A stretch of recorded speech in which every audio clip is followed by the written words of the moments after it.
Hi, my name is Pamela Mtanga and this is my audio journal. So, what's in question today?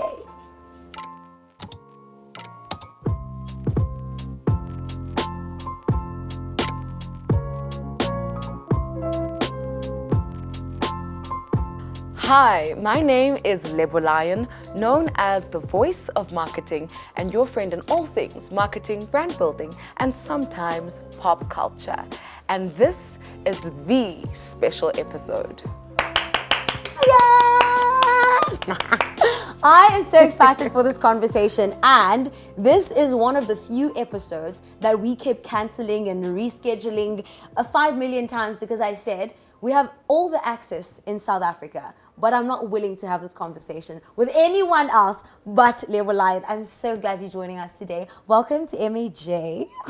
Thank you for having me, Pam, and congratulations on MAJ. It's been fantastic watching it. I'm a fan already. Thank you so much. Yes. Thank you for having me. I am so excited. I'm beside myself because I'm just like, this is a conversation I have to have with you and no one else but you. Now, I'm going to start by prefacing this conversation to say that it is an ongoing conversation on social media, especially because there are overnight successes with the rise of TikTok. 1 minute you're creating content in your bedroom, shady little camera, and the next you have amassed hundreds and thousands of followers, and in amassing hundreds and thousands of followers, you now have the added responsibility of having a brand kit. You have to be able to be well versed in socioeconomic issues. People are expecting you to have your rate cards in place. People are expecting you to conduct yourself in a certain way because now you're a brand, you know, and now it's like,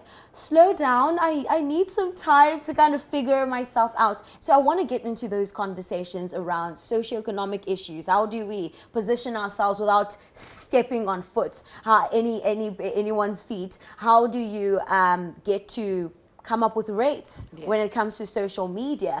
And what does a brand kit look like? What should I include there? What kind of brands should I be working with? And how do I brand myself? All of those conversations and more. I want to start from the overnight success, you know?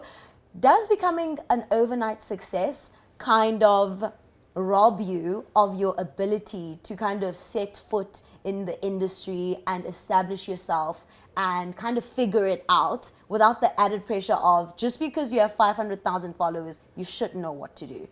You know what? I love that you phrased it as overnight success because it allows us to have a really broad conversation about this entire industry. Yes. Firstly, I'm an educator, you know.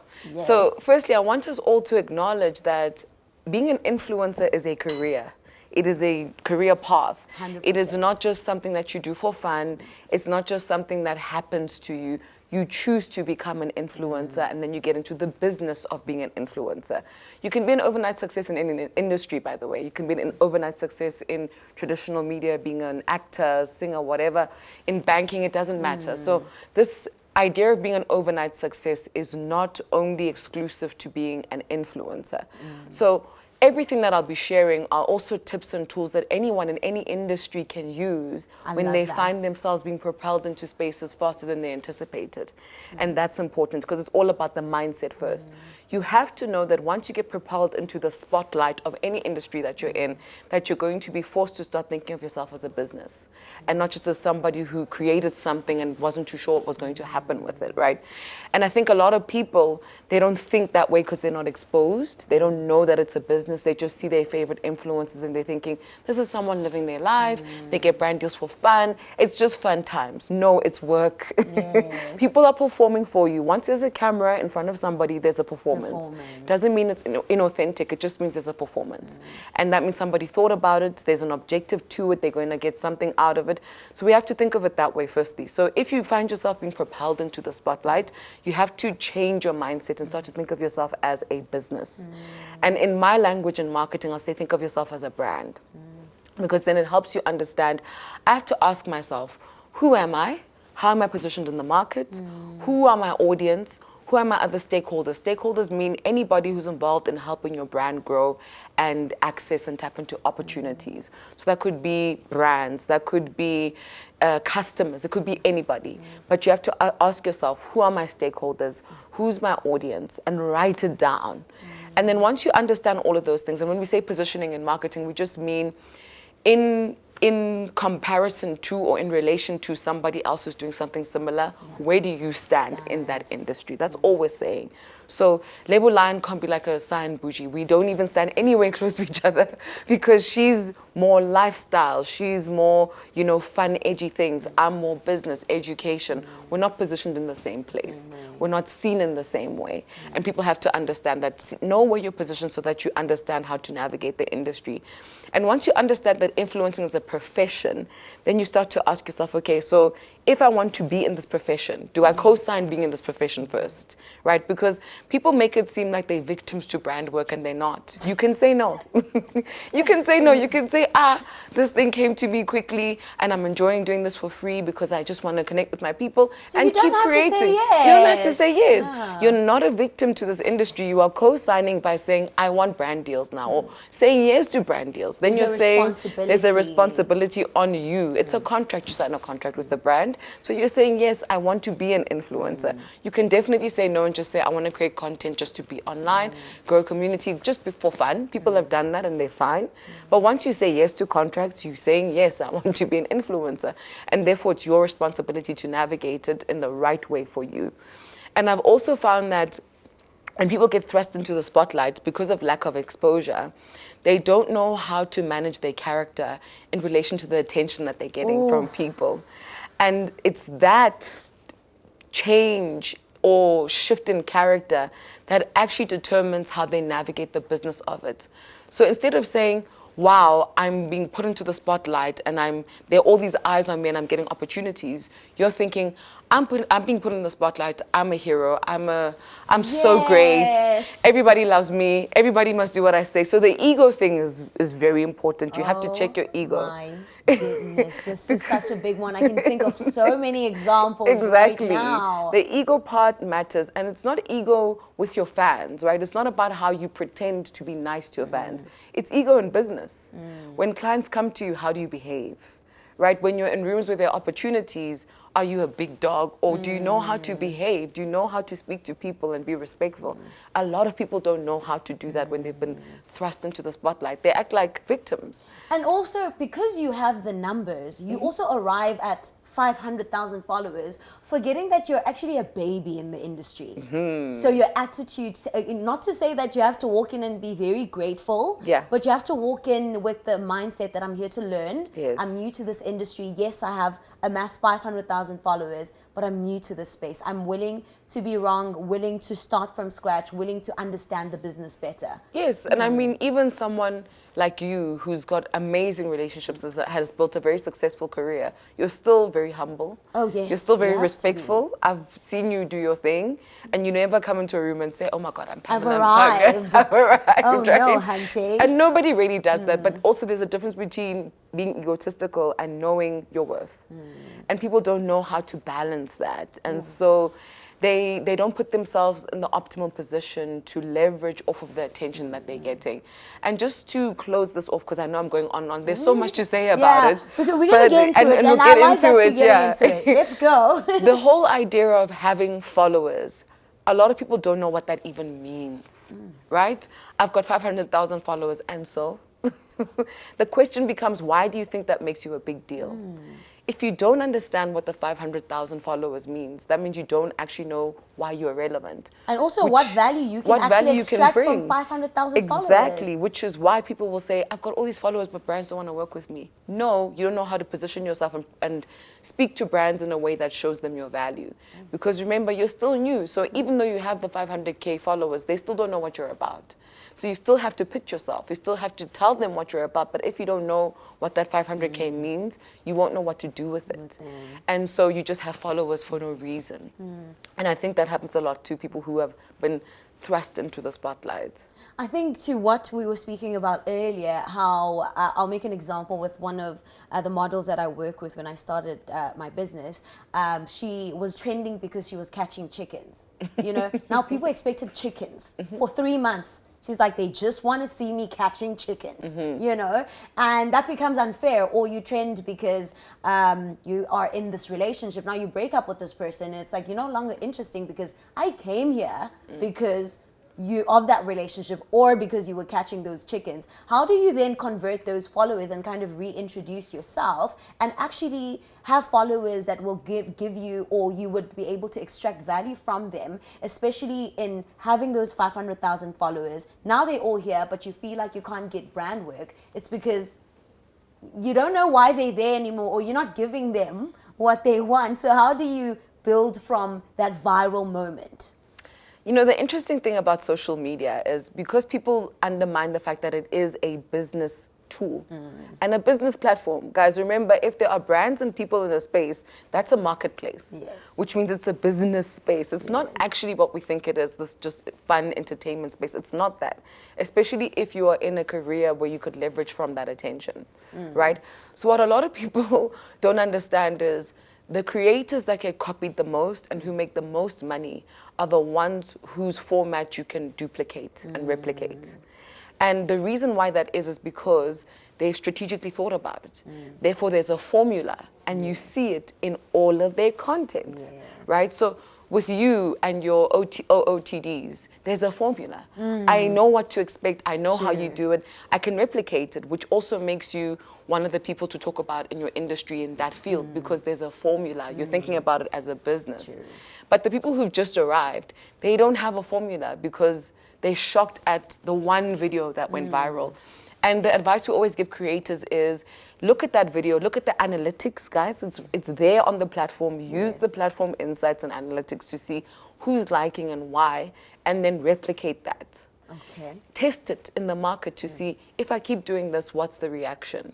And then you're able to tell, was this a fluke moment? Or is this something that I can sustain and that people actually like from me? Because you could train for chasing chickens once, and then the second time you do it, they're just bored of you, right? So it might not even be what they want from you anyway. So one moment is not an indicator of influence or relevance.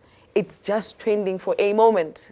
Trending is a moment. But Influence is long term. Oh, trending is a moment. Influence is long term. I love that. Yes. But what do you do with those followers? I think I will use this as a case study. Her name is Belinda, by the way.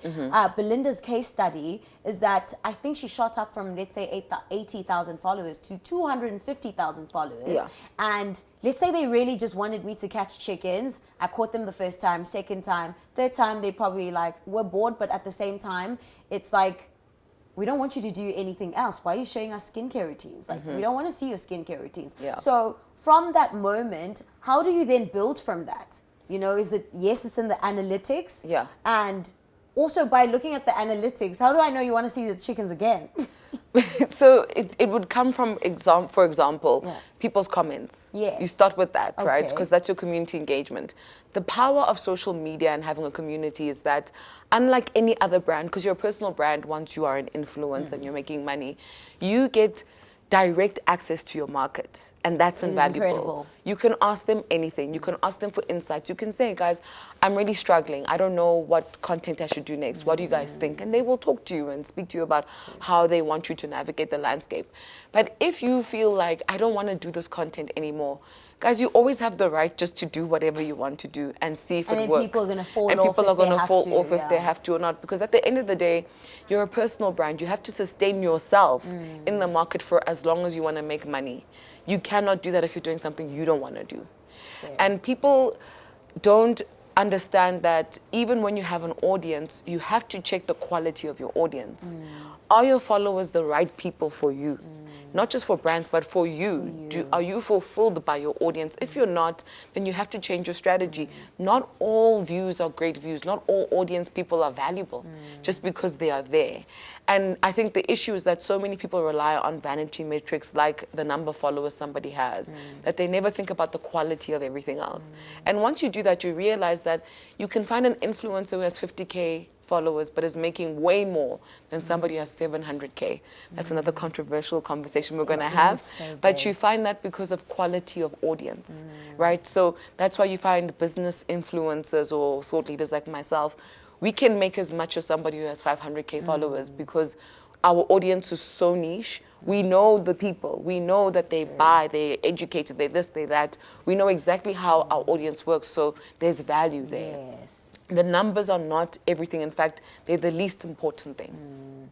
I love that. Let's talk about effective community building. Yes. I love that you mentioned that engage your community. Yeah. Ask them what would you like to see, and if you feel stuck, it's right there. It's in the analytics, it's in the comments, it's in the DMs, it's in the interactions that you have with your community. Yeah. How do you build an effective, engaged and really invested community in order for you to be able to sell that to brands or even be a person that brands want to work with? Because I think we struggle a lot with community building, especially when your influence grows. The bigger you are, the more it's just like, let's go to the next trending person. You know, if you look at someone like a Thandi Gama, for instance, still has a beautifully engaged audience 10 years later within the industry. And there's so many case studies. How do you continue to build a community that's engaged and that is very much invested in you?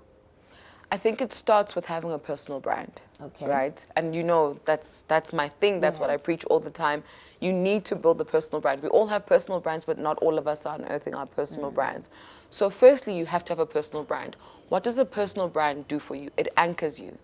It helps you ask yourself, what is my why? Why am I doing this? Why did I decide to become an influencer? Yes. What am I trying to get out of the attention that I am mining, right? So building this community, what am I trying to get out of it? And once you can answer that question, you'll realize that you've got plans on how you're growing. So you'll say, in year 1, I just want to get followers so that brands can see me. In year 2, I'd like to be able to position myself to be somebody who works with these kinds of brands and can maybe incorporate some of my followers into some of the experiences. In year 3, I can do X, Y, Z. So I think being intentional and having a personal brand really gives you an anchor in terms of how do I move and where do I go and who do I work with and why do I work with those people, instead of just building followers for the sake of having the numbers, because the numbers don't matter if there's no why to you. And that's also why you see there's so many influencers online and there are lots with numbers, but very few stand out. The people who are standing out are the ones with the personal brands that stand for something. So don't undermine a personal brand. So build the personal brand. If you want to know how to, you can just go to my platforms and find the steps. I literally give it out for free.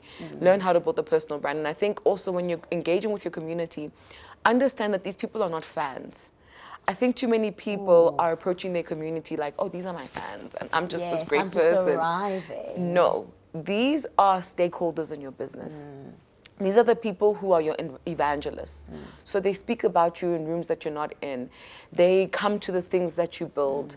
They will engage with your content. They keep you accountable, right? True. So people will say, oh, but my people are hating. No, they're keeping you accountable. They say, this is your why. You're straying from your why. Why are you doing this, right? So they keep you accountable and they also help with your character development.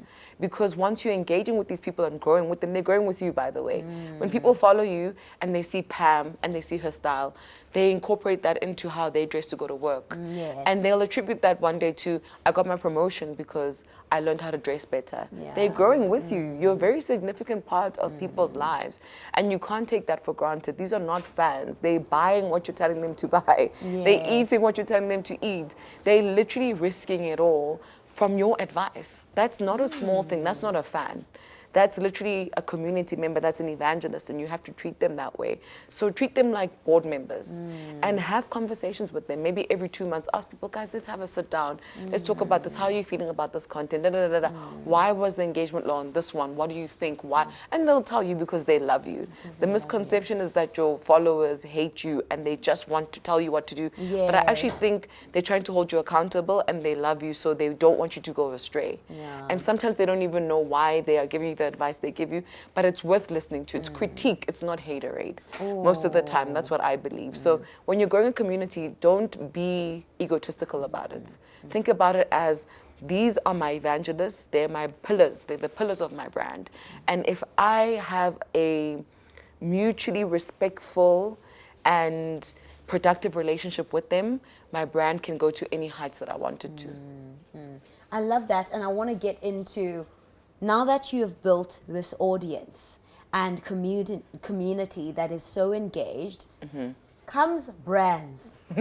Then comes a brand and says, listen, I need you in this content piece to wake up and yawn. Yeah. If you don't yawn, it's wrong already. Go redo it. And I want you to wake up, go to Pilates, meditate, go to work, wear heels, and you're a sneaker girl. Yes. You don't even meditate. Perhaps you don't even go to the gym. You like to run maybe, you know, and they want content a certain way. Are brands the reason why influencers are losing or lacking authenticity? We have a very big problem in South Africa where the marketing industry is concerned. And this is going to maybe brush some people off the rub or rub them off up the wrong way. But I think agencies don't necessarily understand their role in the influencer ecosystem. As an agency, your job is not to create content for an influencer. Your job is to connect brands to influencers and help them achieve their objectives, their organizational objectives. As an agency, you don't have the authority or the expertise to create content, right? And if you look at agencies, most of them don't even hire people who know anything about content. So the content will always be superficial and lack any real value because people don't understand how content is created and why. And I hope people who work at brands are watching this and listening to me when I say the influencer's role in agency is to be a co-creator, a partner of sorts. You bring your expertise, which is understanding your audience, understanding content creation, understanding social media in a way that they just don't and can't. And then they will give you understanding of brand and brand objectives and what they'd like out of the campaign.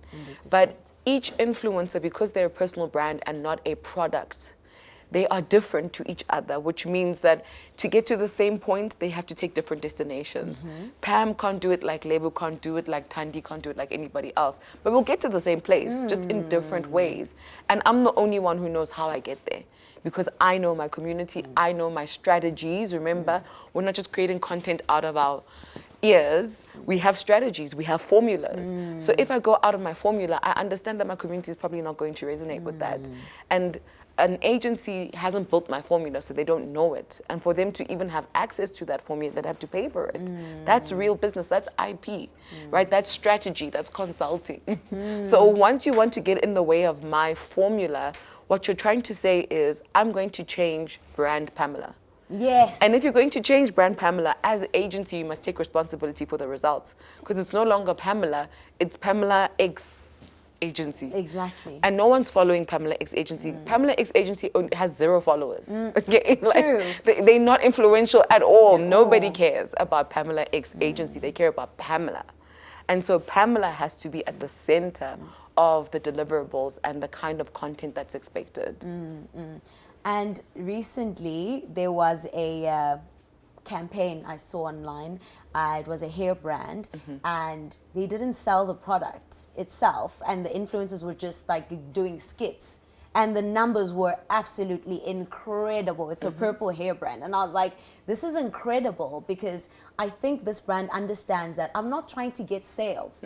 I'm trying to get brand awareness, and I'm happy with that. Yeah. The fact that you're seeing my brand aligned with this person, it's funny and it has virality, and no one is doing a, here's my hair care routine, or whatever the case may be. I like that, you know? And I think the disconnect with most brands, perhaps one, is their objectives. You're saying you want brand awareness, but you want me to really push your brand and how the uses and how it performs, etc. But another brand would understand that sometimes I just want you to see my brand, that it's alive and kicking somewhere. You don't necessarily have to see how it's doing or how it performs. Perhaps in the next post, that's exactly what I'm going to show you. But for post number 1, I just want you to see my brand, you know? And then the other part is brands want sales from influencers. Yes. Let's talk about that. Please, let's talk about Let's talk that. about I'm very passionate brands about that. feeling like, oh, it was not successful. We were trying to sell t-shirts. Yes. And then I remember specifically a brand saying, oh my goodness, she's not influential with 500K followers. we only sold one T-shirt. I'm like, she's Exactly. an influencer. She's Yes, not a salesperson. exactly. And I don't know how to phrase this question, but let's talk about it. Influencers are not salespeople. And people get very upset when I say this. I write about it on LinkedIn all the time. Influencers are not salespeople. And when you create influencer marketing strategies, we usually use funnels, right? And each level of the funnel will describe what the purpose of that level is. So usually the funnel starts at the top with influencers of a lot of numbers, so the 500Ks, the millions. They will be used for brand awareness. So it's just to get the name out there, the message about the campaign out there. Nothing else. That's the only metric we're 100%. measuring, because the more followers somebody has, the less of a CTA, call to action for sales, that they can give to their audience. People don't buy as much from people with lots of bigger followers, the the bigger numbers, numbers, because something happens when an influencer grows and the trust relationship changes, the dynamics of the trust changes. So while they love you, they see you as unattainable. And so when you say go buy something, it can either be a viral moment, people go buy and the Or product not. runs out, or not at all. But they still love you because they're not following you to buy things. They're following you to be inspired and to feel surrounded by greatness, or whatever the case may be. It's very aspirational. Yes. Once somebody has a lot of followers, the less followers somebody has, the more trust people have, because they feel like you're more like them, you're more relatable. So it's like listening to a sister or a brother or somebody close to them, which means when your CTA is go buy or go click, they're more likely to click and buy. That's why we have the funnel. But if you look at the funnel, the top line is really large, which means we do brand awareness at a large scale, right? You pay the most there, you use most of the influencers there, scale, large, whatever. And you'll see that with FMCG brands like a Coca-Cola. They'll have 80 influencers on a campaign, right? It's just brand awareness. The more influencers there are, the more brand awareness it is. And they But like the bigger ones. And they like the bigger ones as well.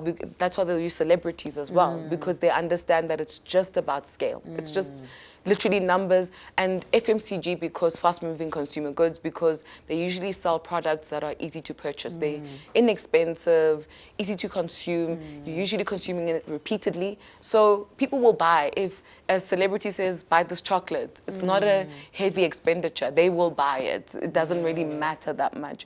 But if you're trying to sell hair or something more expensive, they're not just going to buy because their fave said so. For brand awareness, that's not how it works. But the reason why the funnel is designed that way is because marketing is all about human behavior. So our job as marketers is to change how people see things, change their behavior so that they can do what we're asking them to do. Brand awareness is the first part of changing human behavior. People have to know before they can change what they think. Therefore, you can't expect somebody who's helping people know something to change their actions. We're just changing their perception for now. Then as you go further down the funnel, then the numbers also go down. So in brand awareness, maybe 1 million people saw, and wow, brand is happy. But the lower down you go, the numbers get lower. So by the time you get to the bottom of the funnel, you go from 1 million to 100,000 or 50,000, right? So brands understand that the customers they do. They really? They do. I just think they don't understand in relation to influence. But they understand the funnel, which is the lower down you go, the more you need people to buy, the less are going to buy actually. The less numbers the smaller the pool that you have to work with. So it's interesting that there are lots of brands that aren't working within the funnel and they're getting awareness influencers to do what conversion influencers would do. So the smaller, the nano, the micros, they're great at converting. You want to sell, especially if you have a small business, you want to sell something, work with the people with very little numbers. They're going to get you your sales. Right? But if you want brand, you're building a brand, and guys, building a brand doesn't mean you're going to get sales, by the way. Building brand is not the same as getting sales. You can get a lot of sales with no brand. You can get a lot of brand with no sales. And they've been entrepreneurs like Atepo Jeans, for example, who spoke about that in the beginning of his journey and said, I've got a brand, but I'm not making sales. And there are people who are making sales, but they don't really have a brand. Nobody really speaks their name. Nobody knows about them. Same with influencers. You can have influencers who are really known, but they're not really making that much money. Some are not as known, but they're making money. So the dynamics of brand and sales, they're really complex and tricky. And that's why we have to use models, different models like funnels, etc., different strategies. What kind of business are you? That's why I was talking about FMCG. Because in FMCG, FMCG is much easier to talk about funnels than something more expensive or more complicated like a phone or a car. Yes. It's so different. You cannot have the same expectations, but you cannot put the sole responsibility of sales on an influencer because they don't even impact everything. So let's say your job is to get people to click on a link so that they can buy. But when they click on the link, it doesn't work. Or they click on the link, go on the website is a mess. Or they're supposed to click on the link and call, but when they speak to the person on the phone, that person's horrible, so they don't like the brand. That's not your fault as the influencer. You don't have control over the entire sales funnel or the whole entire sales process. So to put that on your influence doesn't make sense. Influence is all about managing, and I don't want to use the word influence, but influence is all about being able to tap into how people perceive things and making your messaging part of that thought process. It's not about tangible things like sales. So the power of influencers is that they're able to tap into the psyche of their follower. They're able to say, but my people are seeing this way. So if you amend your product like this, they're more likely to believe the messaging. Not even buy. They're more likely to believe the messaging that you're giving about the product. And maybe that will help you buy. You know, that's the job of an influencer. You guys are all about, and I'm saying you guys as if I'm not one too, but it's all about how you're helping people perceive a brand, not buy a brand. Right? The buying is a whole thing. It's many people are involved. It's not just the influencer. It's not just the influencer. Yes. And I think in the context of a billboard as well, you see it there. Perhaps when you see it the fourth time, that's when you're actually going to consider the product. And in the same breath, perhaps having like 10 influencers on a campaign. Because I saw it from Pam, I was like, nah. Saw it from Lebo, I was like, oh. Nah. Then I saw it from Mithali, and I'm like, oh. Yes. And then the fourth time I bought it, you can actually attribute the sale to all of us. Everybody. Yes. But now you're trying to say that Lebo is not influential. No, I was part of the consideration. Yes. You know? Yes. So you can't necessarily then the sales part attribute it to one person. influencer. There's and no then, such thing. or render them as uninfluential, you know, if they don't sell. And I want to get into UGC, content creators and influencers. I'm still grappling with the difference between the two, because in my personal opinion, what it looks like right now, because you spoke about how influencers, the bigger you grow, the more you sort of lose the influence or have less influence because of, in terms of like influencing buying decisions in particular. Yeah. So you have less of that. And with UGC creators, they've been deemed more authentic. They're more like your friend, girl next door. But my view is that a UGC creator is an influencer that hasn't made it yet. Aye. It has become that for me, what I've seen online, because they actually do brand work. And the more brands you work with, the more you become influencers. That's the thing, right? And if we can make that distinction, it means that a UGC creator is not an influencer. Yes. I feel that UGC creators are like promoters. When you walk into a store, let's say, and you're walking through the aisles and you see a brutal fruit, a promoter with a brutal fruit uniform, and they're saying, ma'am, would you like to taste? Would you like to buy? That's a UGC for me. They are closer to you. They're showing you how something works. They're giving you an opportunity to experience, and it's usually something that you are interested in already. So with UGC, the reason why it works, and UGC just means user-generated content, Yes. right? And the best way to explain this or to illustrate it is when people do cleaning content, for example, right? Most of the time, we're cleaning with the same products. So I'm relatable because I'm using the product you'd be using anyway. And we all clean. Or people have the need for cleaning. Therefore, the content that they make is something people want to watch, right? It's highly educational. Yes. It's very informative. Okay. The more you become an influencer, the less educational your content is, and the more your content exposes people to things that they don't know or things that they aspire to. Okay. I'll use Grace Mondlane as an example. Okay.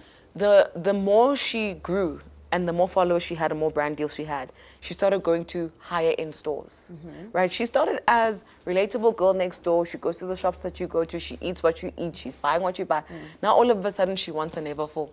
Now all of a sudden she's going to Diamond Walk, and that's the thing. And a lot of people dragged her for that and said, but now you're not relatable anymore to us. You're no longer the person we knew, right? Some people said, no, we love this because we've seen her rise. But there's something to be said about when you're making more money and you've got more brand eyes on you, the less you feel the need to educate people and the less you feel the need to be relatable, because your lifestyle is not relatable anymore. It's not what it was. So yes, I think a lot of UGC creators start because their lifestyle is already that, and they're kind of like, well, I'm already doing this, let me show it. Whereas for the influencers saying, there's a different way to think about this. There's a different way to imagine the world. I'm going to show you something you might not know, or I'm going to appear as something you might want to become instead of the person that you know around you. Influencers are very aspirational in one way or another. UGC creators are relatable, girl next door, very educational, informative, usually with the things that we do on a daily basis, like a cleaning, like a eating, like I can't even think, your pets, that kind of thing. And I think brands love it because they can create the content on they can create the content of the creator on their behalf. So I can say, use this soap here, then go to the bathroom and do this, then do. It's easier for them to control as brand and as agency. And because they feel more control and they know that this person isn't as popular or doesn't have the same kind of aspirational positioning, they can do more with them, right? Fair. That's in their control. But with an influencer who's aspirational, they don't know how aspiration works. They don't know what the strategy for aspiration is. So they have to trust you more as the influencer, and then they become scared. So that's why we're seeing brands put more money into UGC, even though I think it's a terrible strategy. I think there should be a balance of both. And I think we still need more influencer than UGC. But they're doing that because there's more control for them, essentially. I love this conversation. It's so sobering because I think especially with the conversation around UGC creators, where it's like, no man, you guys are actually influencers, but like you're still on the come up, you know. But now I understand it more. It's more around the education element, and then when it comes to me, I always say aspiration. It's aspirational. It starts becoming aspirational. I fit you into this grand life that no one else experiences, because now I'm doing a certain type of work at a certain level, and you can only aspire, but you can't do it the way that I do it, because it's just very far off removed from your world. And it's invitation only, right? Yes. So once you're that person in society who gets invited to things, you're not the same as a regular person who has to pay to experience things. And the UGC market is saturated. It's going to become even more saturated. Anybody can learn how to clean and do a video about cleaning. But not everybody is meant to be an influencer and be aspirationally influential. And so those people will always be more sought after, influencers. No matter how brands want to manage things, the influencers who are aspirational will always have more value. I love that. I want to get into the how-tos now, because I want us to build some sort of a toolkit so that if you are sitting there trying to establish yourself as an influencer, or you are a person who's already within the space, but you kind of got thrown in, but you now have to figure it out because you have thousands and hundreds and thousands of followers, and now you have to figure it out whilst brands are knocking on your door, your followers are expecting some sort of brand to come out of you. Let's go into the how-to. How do we build an effective toolkit, just top level, and also what are the apps perhaps I can use to start building a toolkit, or examples that I can look for in order for me to know that like this is a good toolkit to send to brand X or brand Z that are asking me for it? As an influencer, I think that, or creator, I think that Google is your best friend, right? So there's certain things you need as an influencer or creator in order to do the business of what you do. And the first one is a media kit, not necessarily a rate card, a media kit. A media kit is like a CV. So you talk about who you are, you show them your platforms, what you do, what you're about. That's your media kit. And you send it to brands every time they want to understand who you are, or you want to pitch to brands, you send them your media kit. And then your rate card is a card that has your costs, how much you charge for everything. But now, the thing with the rate card conversation is that because the industry is not regulated, there are a lot of competition rules that are being contravened, in my opinion. And so I don't think it's very safe for influencers to be sending their rate cards all the time. Especially the bigger you get. I don't think you should be sending your rate card. I think you should be costing on a per campaign basis, right? Because sometimes agencies and people will ask for your rate card just so they can compare it with somebody else and then lower that person's prices so they can work with them, right? It's a very weird thing. People do that with entertainers, with influencers, with creators. So you don't want to do that. I think you need to manage how you're being positioned in the market.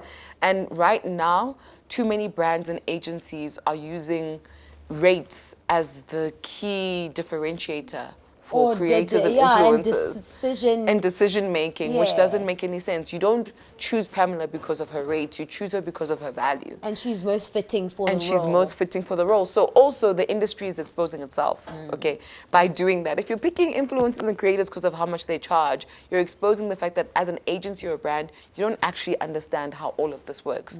Because the brands that I've even encountered and worked with who understood the assignment would always make budget for the people they want to work with. And on top of that, if they can't afford you, they'll tell you, hey, we really like you, we want to work with you, we can't afford you, but we can give you X, Y, Z. So they're saying, we want to have a long-term partnership with you. For this campaign, we can't afford you, but we're going to work with you for a year. And it changes the dynamic because then you're willing to forfeit your strict rate now because you're going to be getting checks for the next 12 months. It's a different conversation. And when brands like you, they don't hide that conversation. They tell you immediately. Right? But if a brand is kind of like, oh, you know, work with us, give us a favor, maybe, they're probably not going to. Honestly, in my experience, the 10 years I've been doing this, they're probably not going to. I've been brands, exactly. I've been burnt. Brands who like you and want to work with you will tell you immediately, and they'll be very clear in their intentions. It's not going to be confusing. If it's not clear, run or give them your straight rates because you're wasting your time. Yes. And I know a lot of people will say, oh, but you know, I'm hungry and this and this, I have to pay I've got bills to pay, I've got this to pay. Listen, sometimes that one check you pay to pay your bills now will be the detriment of all the checks you're going to get in the future. You don't want to do that. You don't want to make decisions because you're hungry now. And this is going to make But I'm a few hungry, people... Lebo. Listen, get used to hunger. This game... But who's going to pay my rent? Who's going to pay my car? I need to take this gig. You need to make decisions that put you in a position of power. If that means you have to move back home, move back home. Do the things that you need to do. Get a side hustle. Get money from other sources so that the main thing that you're trying to build into a real career, you nurture and you make the right moves, not desperate moves. I don't think people understand that a lot of the people they're seeing now who are big were doing other things on the side to keep themselves going until they were getting the checks that they really needed, right? And this doesn't mean you're not negotiating and exposing yourself to brands and maybe lowering your fees sometimes, but you're doing it strategically. I've always wanted to work with this brand. They want to do something long-term, or they want to do a campaign that's going to make me look a certain way. So maybe lowering my fee will work for this one only. Remember, the industry talks. Once you lower your rates all the time, you have a reputation. The precedent you set. That's your precedent. Then you're going to say, oh, but Pam's getting paid more. No, Pam says no to a lot of things. She's happy with or she's okay being uncomfortable so that she can get paid her worth with certain campaigns. And you've seen with how we get paid as influencers and creators that the checks that are meant for you are way bigger. That is so way bigger than the ones where it's like a small thing and you were hungry today and oh my God, my rent. They're way bigger, and you'll even laugh at the fact that you were ever desperate for that check back in the day. So trust me when I say you'll be proud of yourself for sticking through it and saying no to the wrong opportunities. It's never a mistake. Never, ever a mistake. Even me as Lebo Lion now, I've had to make a lot of sacrifices to get to where I am. There were things I had to say no to, or, you know, driving the same car for a very long time, or, I mean, I had investments at the time because I came from my own business before I became a creator. I had to sell like 2 of my properties so I had money to sustain me for a while because I wasn't making the money I wanted from the industry. So no one's just cruising through this. We're all making sacrifices, and I think it's important to do that. So you've got a media kit, a rate card, and I would highly recommend having an advisor or a manager.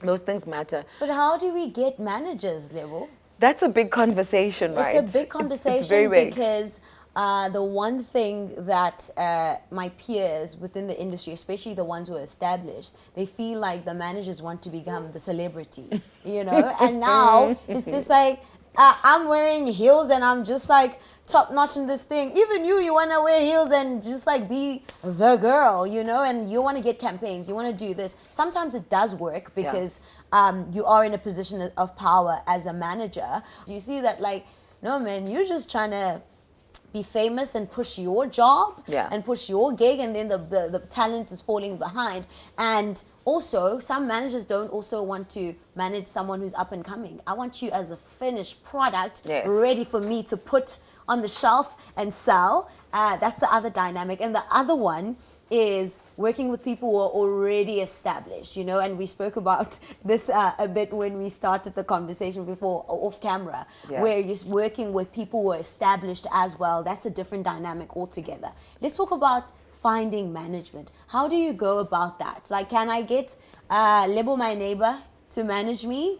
Or should I just keep emailing Lebo Lion? Hopefully one day she'll respond and want to manage me with my 200 followers. Please don't email Lebo Lion. Whatever you do, please don't email me. I won't lie. I don't pretend on my social medias I will not respond. Because I believe that a person has to build their brand to a certain level before they're able to work with managers who can really put them in certain spaces. Not because of the numbers, but because of the character development. There is something to be said about the journey you go through from 200 to 250K. You will be a completely different person. Yes. And working with somebody with very little followers is difficult because they may not have the character and understanding to navigate the rooms that you're going to navigate. And the business. And the business, you understand. So it's not easy to work with talent that doesn't have a lot of numbers, first of all, or that doesn't have a strong brand. Because sometimes you can have lower numbers but have a strong brand. Then it's easier to work with you. But if you don't have either, don't go find a manager who's popular and well known, because they're not going to work with you and they shouldn't be working with you. It's just not good business. So firstly, if you're looking for a manager, try to find somebody who you trust, who has an understanding of the industry, not of influencers, of agency, of brand, of negotiating, of just general business. Find people who have an understanding of that, but people who you trust and people whose advice you take seriously. Yes. Because a lot of the time, I think managers face this problem where they'll have really great talent, but the talent doesn't listen to them as well. So the manager kind of gets fed up and they go, okay, I'm not going to leave here without anything. So I'm going to become famous, you know, ride on your wave so that I don't leave with nothing. And I can use my influence and my whatever to get opportunities for myself. That happens because a lot of talent just doesn't want to listen and they get given good advice. Or they don't want to work. That's also a real thing. They don't want to work. And also you can be managed by the same person and get different outcomes. Get different outcomes based on the strategy and the drive that you have versus the other person as well. Exactly. So it's a symbiotic relationship. It's not just the manager or the talent being bad or good. It's fit. It's about the fit. It's about the manager to talent fit. And, you know, another thing that people, I feel like this whole managers wanting to be famous stems from the Kardashians with Kris and her daughters and their relationship. The difference there is that they're family, right? And you cannot have a family-style relationship with your manager if they're not your family, because that's a recipe for disaster. Somebody's going to betray somebody at some point. That's always what happens, even if your manager's showing up and doing the job. A manager should not be public-facing if they are making you the talent. What are they getting out of leveraging from your followers and your influence? Because their influence is in the boardroom. It's not on social media. So if a manager becomes popular because they're managing somebody, I think that's a red flag. And that manager should be more popular behind the scenes. That's where they should be influential. You should be popular within the banks and the corporates and the boardrooms. Not on social. What are you gaining from being popular on social media? Because those pictures aren't going to make you more credible in the boardroom. Going to those events isn't going to do anything for you in terms of being a manager. So for me, that's very self-fulfilling. It's not about being a good manager. There's no way you are public-facing as a manager and you're not trying to be an influencer if you're showing up as an influencer.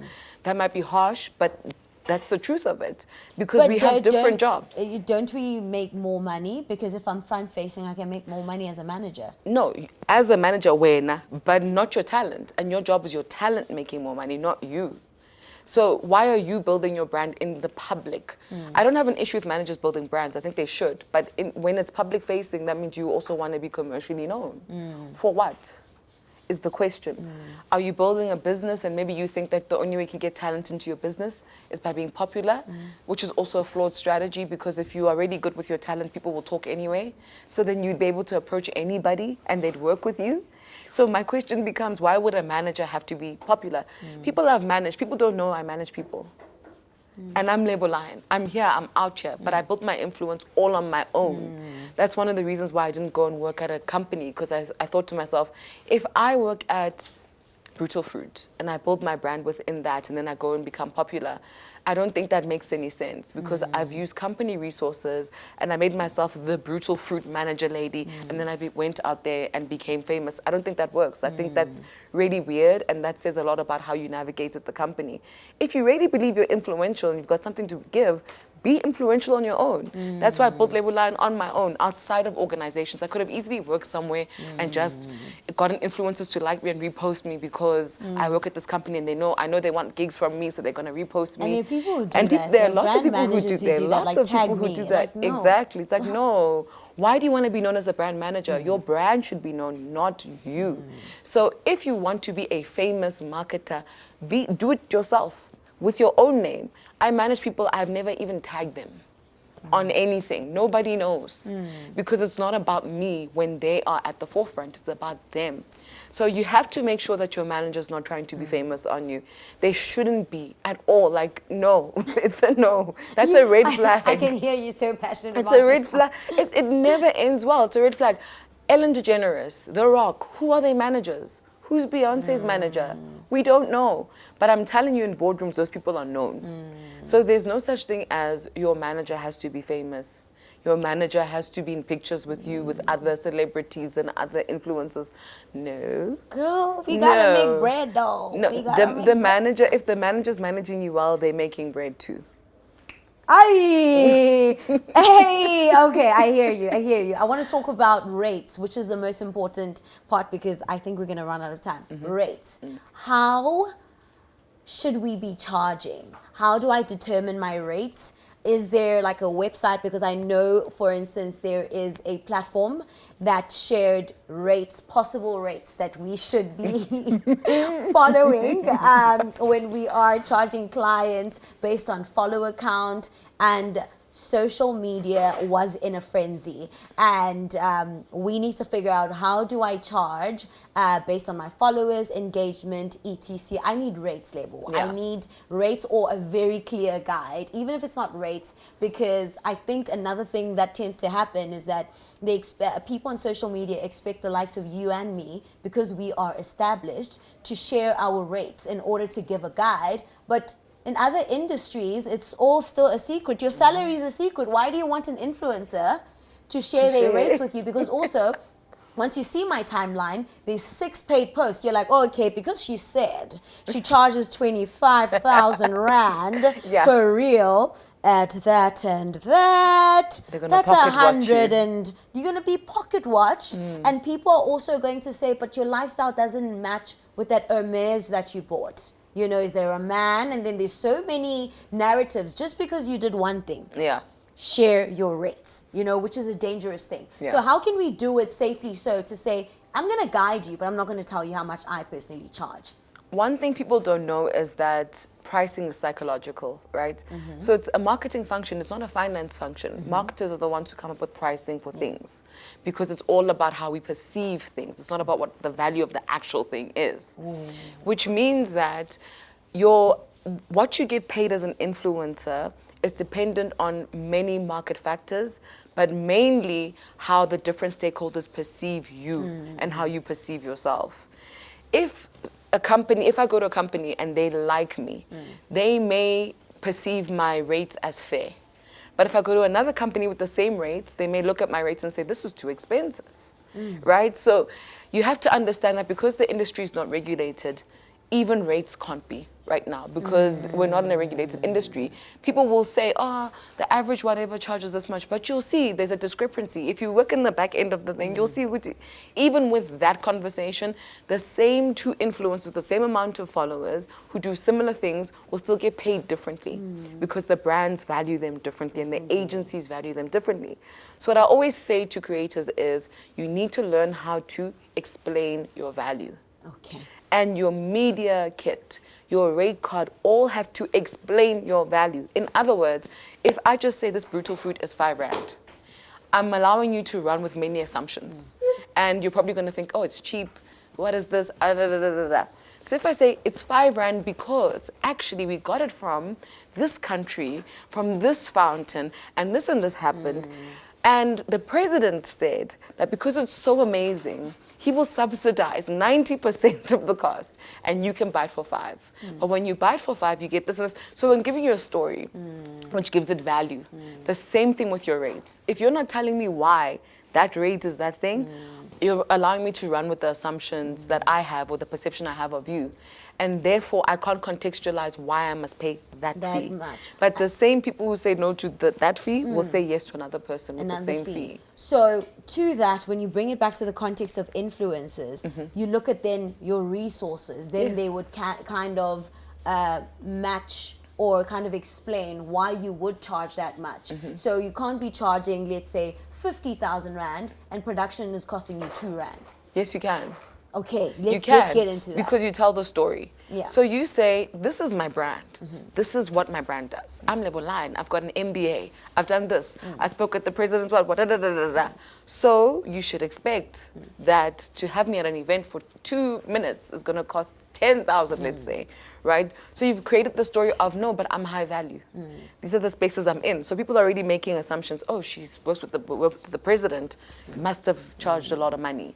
She worked overseas, must have been paid a lot in different currencies. You're telling the story so that when you say 10,000, they understand why it's 10,000 for 2 minutes. Whereas so for another person, there isn't a justification for the 10,000 for 2 minutes. Do you get what I'm saying? If I'm a very busy person, I'm busy. I won't just go to an event, right? A brand must also tell me why it's valuable for me, or I'm not going to go. 100%. So it's the same thing. It's a value exchange. And too many influencers and creators are almost acting like they have to beg brands. Like, oh my God, please work with me. No, it's not like that. And nobody wants to work with someone who's begging them. So you have to have a real business conversation with them and say, this is what I've done. This is how I do things. This is my da-da-da-da. That's why the fee is this. But on the other side level, we also have to be honest with ourselves. I think that's another part of the conversation where you're just like, oh, I've done this, I've flown to Mars, I've done this, and therefore I should be charging 50,000 rand an hour. Yeah. So you now kind of lose touch with what is being realistic and what isn't being realistic. But what is realistic is the question. But like Lebo, I have 500,000, I have 500 followers. And then I'm charging you 50,000 rand per hour to show up at an event. I can justify that I've been with Obama. I have chilled with Beyonce herself. Yeah. And then, but now 6 months down the line, no one wants to book me still. So where's the problem there? Yes. So Did I overvalue myself? Because now you can't tell. Yes. If you're just using the psychological factors and also the milestone and all of those things, you get to a point where you really can't tell where, like, what is my pulse check? Is this okay? And only after 6 months of not getting work, not getting paid, you realize that, like, hey, I may have inflated my value. Yes. So how do you tell that? So, look, because value is all about perception, right? We also have to acknowledge certain things that people don't want to say out loud. Okay. So there's racial bias, there's gender bias. There are many things that contribute to how people perceive your pricing. And yes, you have to be realistic in the sense that you must understand the biases that exist. That's what, to me, realism means. I must understand the biases that exist so that if they don't like my pricing, I know that sometimes it's not because of my pricing, it's because of my positioning within the bias. Okay. Right. So we can understand South Africa, we have a racial past. Black influencers are going to get paid less than white influencers on average. That's just going to happen. Even overseas, that's happening, right? So it's not an individual thing. It's the bias in our history and the ecosystem we work in. That's the reality, right? So you must understand the biases within that reality. But also, don't understand it so much that you're undercharging. Okay. Because people tend to do that. I don't like to speak to minorities. And when I say minorities, are people who are disadvantaged, like black people, like women. I don't like to say to them, you charge too much or you overinflate, because most women don't. Most black people don't. In fact, we're like, we know that there are biases, so let's charge very little so we can get in the room. I believe most do. I've seen them in their rate cards that they do that. Whereas for people from groups that are more empowered, will charge a lot for very small things, and you're asking yourself, do you even know your positioning in the market, right? And they get rewarded because they'll get paid that.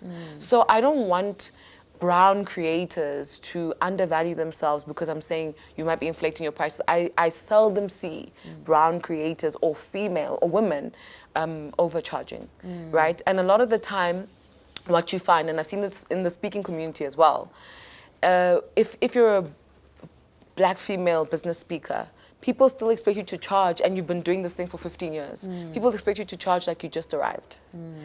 And they do that because they'll say things like, oh, but we're not used to seeing people like you in the industry.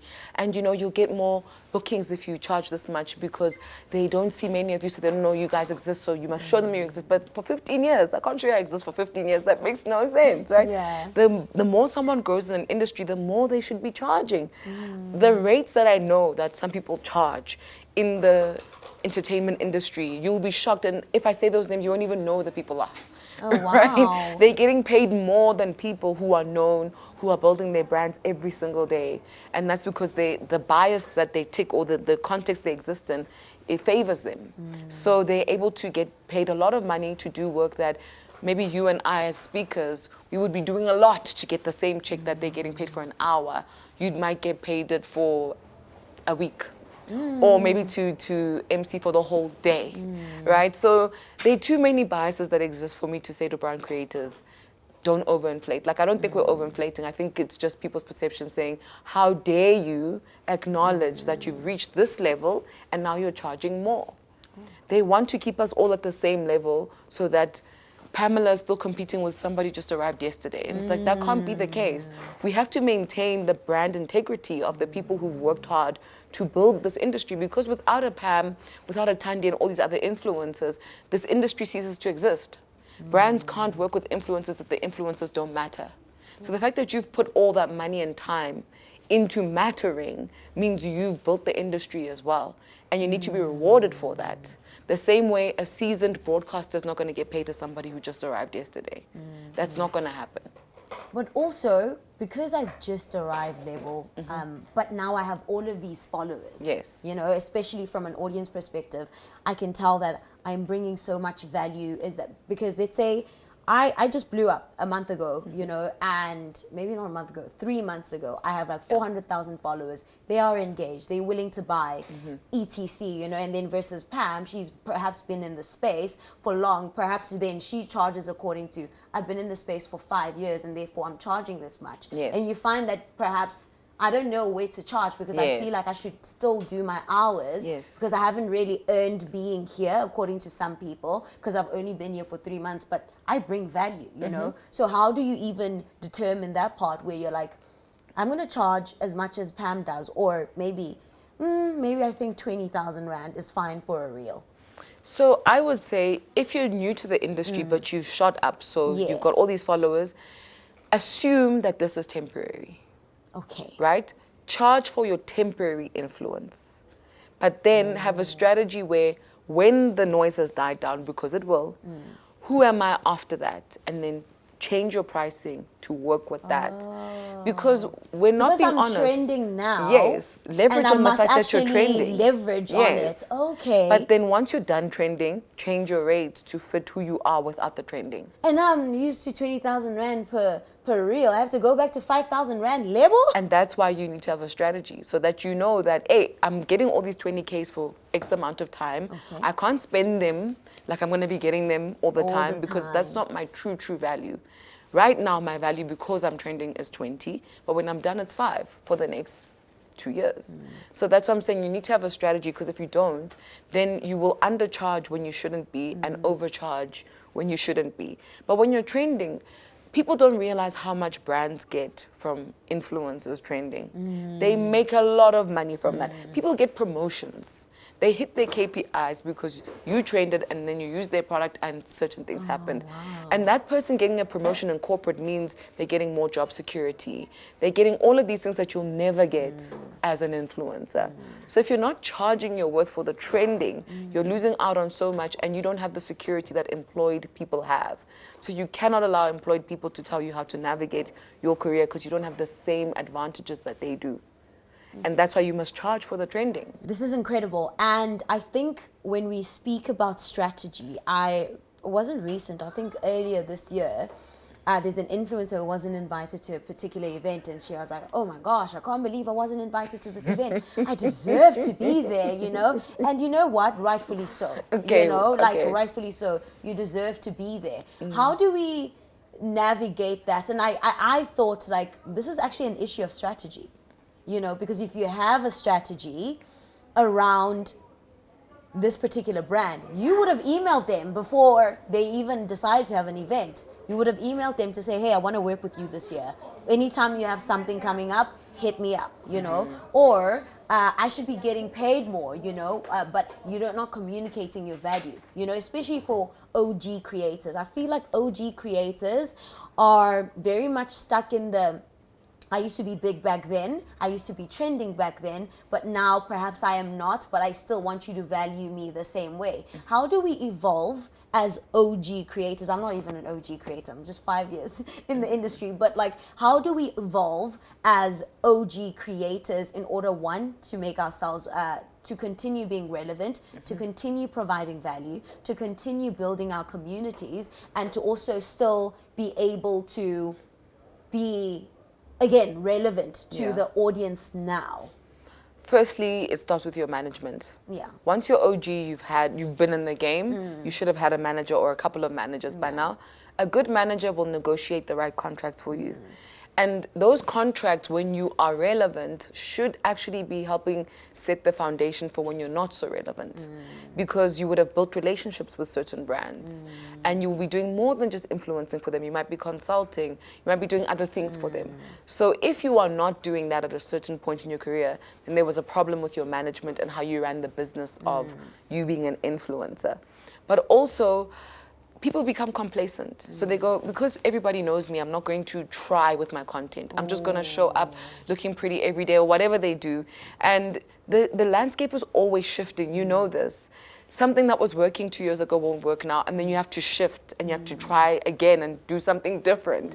And if you're not willing to look like you're trying, if you're not willing to look like a newbie in something that you haven't been doing, then you're going to lose relevance anyway. Like, it's not going to work for you, because brands want to see you being relevant, and you have to be relevant in relevant spaces.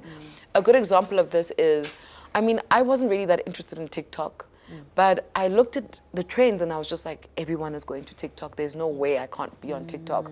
And as soon as I went onto TikTok and I allowed myself to look silly and do things in a way I've never done them before, my career literally got the biggest boost of its life. Oh, wow. Right? But at some point, it was just, you know, when it's just flatlining in the sense of people know you, You there's know how nothing many exciting bookings you're gonna about, get in a yeah, week, you exactly. know. And that's a dangerous place to be in. So I thought to myself, what should I do? I looked at the trends, I went onto TikTok, it wasn't working a little bit, then at some point it worked. And when it worked, everything changed. You look at a Tembisiete, she's been able to really add some meat to her brand by building her TikTok page. Zintle, DJ Zintle, another great example of somebody who's just used TikTok to make her brand relevant again. Not that she was irrelevant, but we knew her. Yes. So now she's the talk of the town again, Yes, which is and what she's matters. built a community. And she's built a community. So a lot of OG people feel like, because I'm known, I don't have to do anything new, or I don't have to do anything to show people that they should still be part of my tribe. But it's literally, it's consistent work. You have to keep evolving. You have to keep doing things differently. You have to keep trying to add new things to your brand narrative that you weren't doing before. So I was used to being very formal, and I speak about this. TikTok, oh my God, I'm there in pajamas, I'm there just in my bonnet. I don't care. And it's so interesting how I've gotten really high-end or premium bookings from showing up like that on TikTok. You would think that coming with your bonnet makes you, you know, seem unprofessional. But I've gotten a lot of great, even, let's say, government-leaning gigs from showing up like that online. With your bonnet? With my bonnet. In fact, in the presentation, they're like... There's the bonnet. Here's the bonnet, exactly. lady. Exactly. I love that. So we have to rethink how we do influencing and content creation. No one's doing this by luck, right? And nobody's staying relevant by luck. It's real hard work. You change your positioning. You change from high end to maybe mid range. You're seeing a lot of the Instagram girlies, for example, who are really popular. They're struggling on TikTok. They're struggling. They're struggling because they still want to come with the Instagram energy. I've got my friends. We all say, oh my God, wow. But TikTok, you can get 1 million comments on a video. You don't have 1 million friends. So if on Instagram you've got 20 friends or 50 friends and they're cool and they're commenting, that's cute. But on TikTok, your 50 friends mean nothing in relation to the 1 million people who can comment on the video. But also, the danger of that, Lebo, is that it's sort of like Twitter. The conversation is so open-ended. Yeah. Your content just can go viral and there can be hate. It's just open to so much. Because for me on Instagram, I really don't mind if I show up in a bonnet or whatever. But on Instagram, sometimes you feel more comfortable because you feel like it's a controlled environment. Yeah. Like, I'm going to be safe here.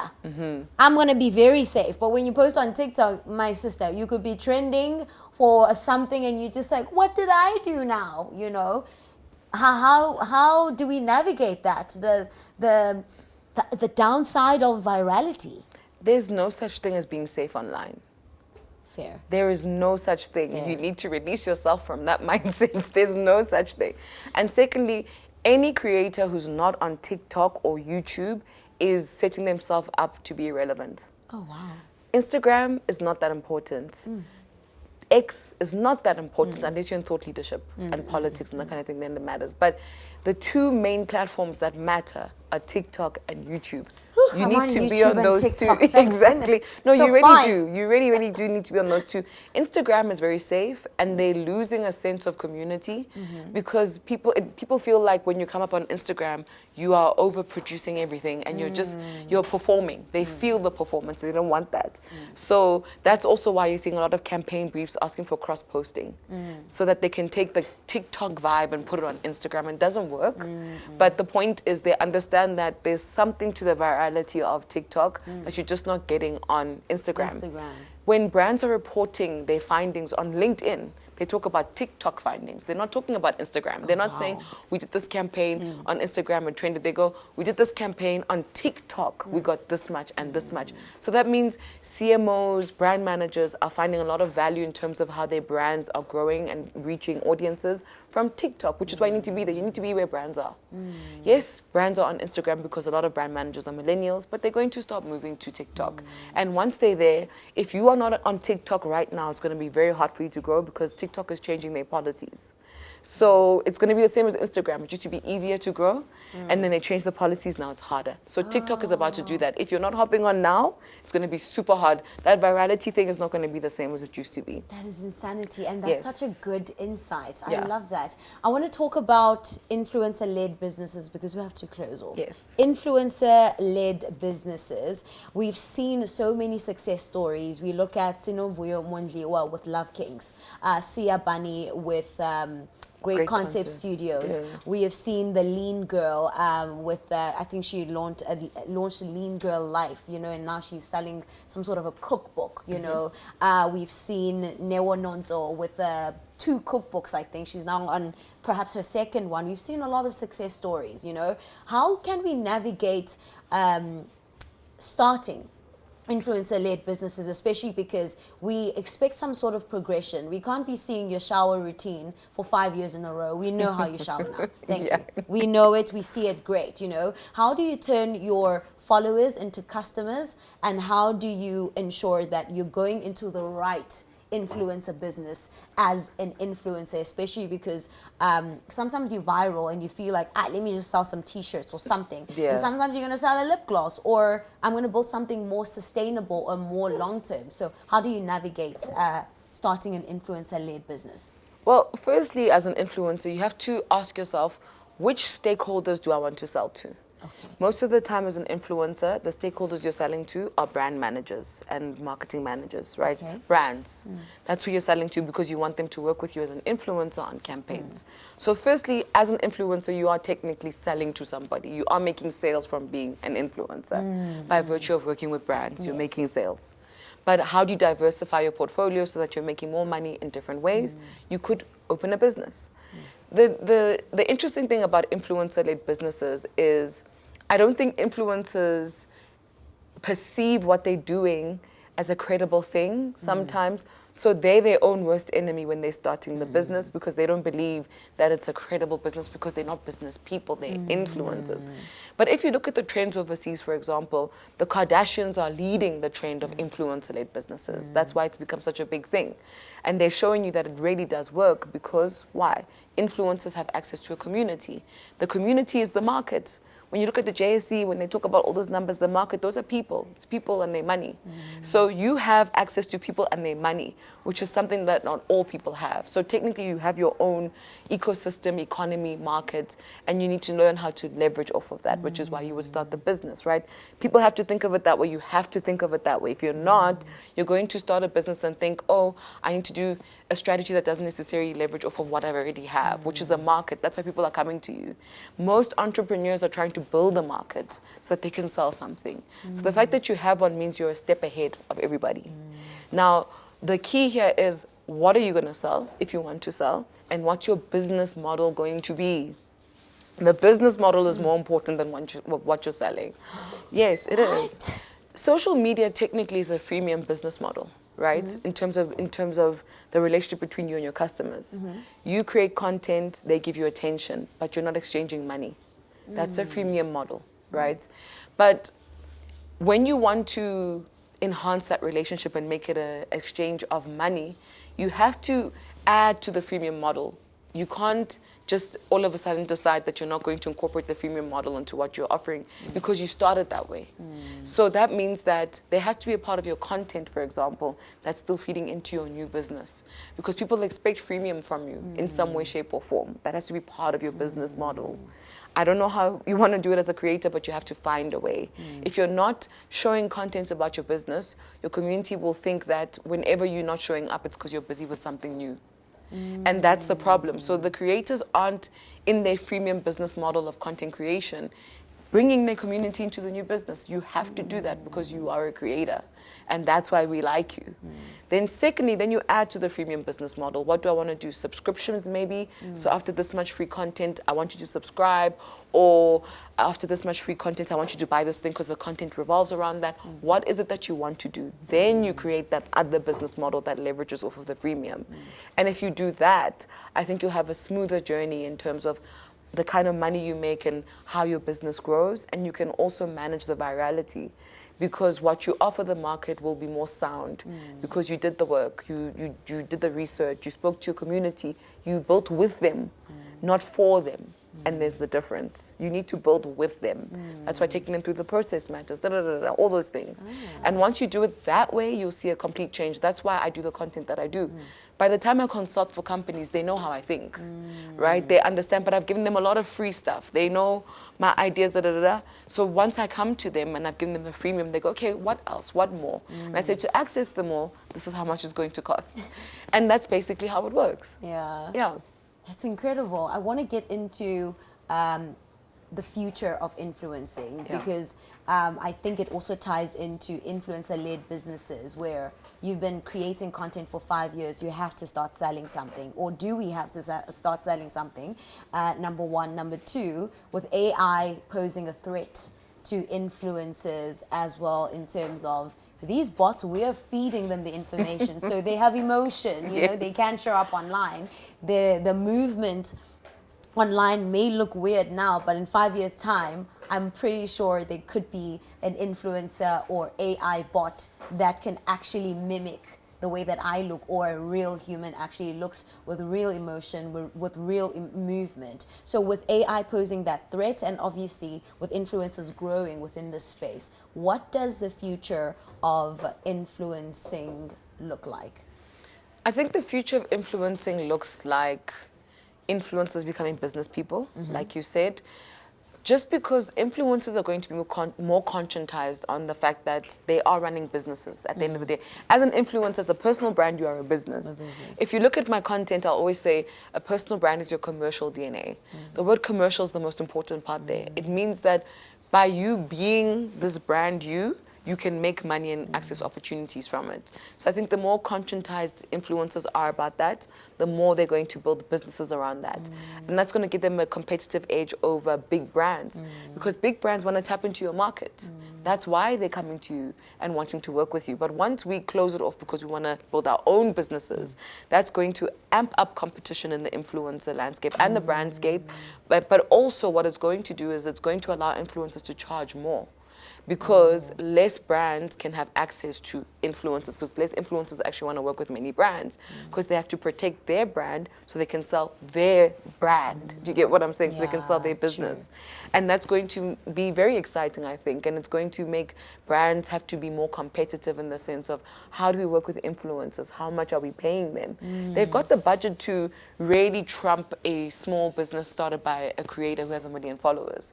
But will they use that budget? How are they going to navigate the market, and how will the influencer leverage their community and their networks, other influencers, to help them build their business?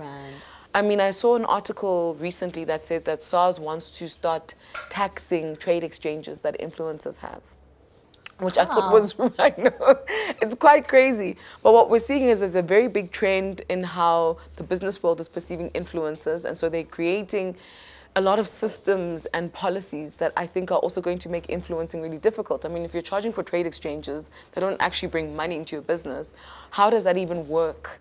And how is that going to impact the industry? Because we're not making money from it, but we are being charged tax. So if I'm an influencer with a business and I'm asking my influencer friends to help promote my business, by virtue of that, if I give them free product, I'm going to get taxed. They're going to get taxed, which changes the competition landscape. Exactly. So there's going to be a lot of interesting moves from a competition perspective, because now legislation is coming through, and when that happens, we don't know how things are going to evolve. And then from an AI perspective, I always say to people, if you don't have tech in your business, you're in trouble. You have to have a tech leg in your business. And social media is a tech, by the way. It's a technological platform. As a social media, it's part of the tech ecosystem. But why tech matters is because it helps you do things faster, more efficiently, and it allows you to access more markets for less, right? So what that does is it gives you a competitive edge over other brands that want to be native and want to be online and on the ground. That just doesn't work anymore, because businesses aren't moving that way. So if you don't have a tech leg to your business, you're going to be in trouble. And part of that tech has to be an understanding of AI. Because AI, out of all of the tools, is what's making everything really easy and super competitive. But what has really been interesting in the AI landscape is how they've been able to generate human beings or personas of people and use them for campaigns. What this does, though, is it creates more competition for the influencers. So they're going to be competing with AI influencers, not just other influencers. But also what it does is it creates a greater demand for humanization, right? So it doesn't mean you're going to be irrelevant. It just means now the value of an influencer is going to come from how human they are, not necessarily from the content. Yes, the authentic human, what makes you you. That's what's going to help you compete with the AI generated bots. It doesn't matter what kind of content you've been creating and how much data they can extract from that, they still can't be human beings. And that's the key. So that's why you're even seeing shifts on platforms like LinkedIn, where people just talking about their day. Oh, I was sitting on a bench and my daughter said this. That's trending more on a LinkedIn than somebody talking about these are our KPIs that we've met in the campaign. Nobody's Because you caring can as actually much. search that on Search it. ChatGPT, and it's just And we'll out do there. it better. It's out there. So it's really about the humanization. We should not fear AI or tech. It's a beautiful thing. I used to have a tech company before I did this. It's such a beautiful thing. We need to embrace it, especially because as influencers, you don't have big budgets like brands do. So you can have half of your employee or your staff being AI. It doesn't have to be real people. Yeah. So you're saving costs, you're managing your employees, they're doing all the work that needs systems and processes and accountability, and it's easy for an AI bot to do that over a human being. Then you get the people to do all the human touch point work, and that's how you're going to have a competitive edge over brands. That is actually incredible. Thank you so much for your time, Lebo. Before I let you go, we do something at Brutal Fruit Spritzer, Okay. which is called affirmations, because we like the girlies to be affirmed. We want them to be confident, showing up as their best selves, and that's exactly what I'm going to ask you to do. You just look into the camera. That Sure. is the camera. And you just say an affirmation to the next woman, to yourself, or even a creator, and give them advice as to what they should be looking at in the next couple of years, months, or just around Women's Month, because this is a special. This is the Women's Month special episode, and we chose you to be a part of it. So it has to be the best affirmation out of all the affirmations that we've No pressure. No pressure. There you go. Pam always does this to me, by the way. You're a baddie. And thank you for having me on the podcast, by the way. This is beautiful, and it suits you so much. You know, I don't think people understand what a powerhouse you are when it comes to speaking and Are there emceeing cameras? Are and there enough facilitating and moderating. No, you really are that girl. It's not easy, and you make it look fun and easy. Thank you. So congratulations, Thank and you, thank you for Emma. having me. Thank you. Now the pressure. Okay. My message to women would be, always have the audacity to believe in yourself. Nobody's going to tell you how amazing you are but you. Trust me, this world is harsh and cold, and you attract what you believe about yourself. So when you believe that you are that girl, you start seeing those opportunities come to you. It's not a joke. It's not something we just tell you so you can feel good about yourself. That's how all of us have been able to actualize these lives that you see us living. It's because we believed in ourselves, even when people didn't believe in us. So have the audacity to believe in yourself. That's the most important thing. You don't have to be an expert. You don't have to be the prettiest person or whatever. Just have the audacity and keep it moving, and you will see your life unfold. And my affirmation for today would be, and this is something I use often in my keynotes. I always ask the ladies to repeat after me and say, I am worthy, I am enough, and I am deserving of anything that I put my mind to. Thank you so much, Lebo. Cheers, bestie. I love this. Thank you so much for your time, Lebo. And that's it, my audio journal community. This has been the special episode brought to you by Brutal Fruit Spritzer, making sure Women's Month is extra special. I hope you've learned a lot throughout Women's Month from Zanele Potelwa, Tebile Buru. I'm talking small stuff. So many women have shared their experiences this month, and I hope they've helped you journal in one way or the other. What are you looking forward to in your career? What are the things that you're going to be changing in order for you to propel yourself forward in your career? And what are the things that are going to propel the next person forward that you're going to be sharing with them just because you watch my audio journal? A big thank you to Boa and Eastgate. It's a beautiful space. Come in, get treated. I'm talking pedicures, manicures, I'm talking facials. So many things that you can do at Boa Eastgate. All you have to do is pay them a visit. A big thank you to you for tuning in, and we'll see you on the next one.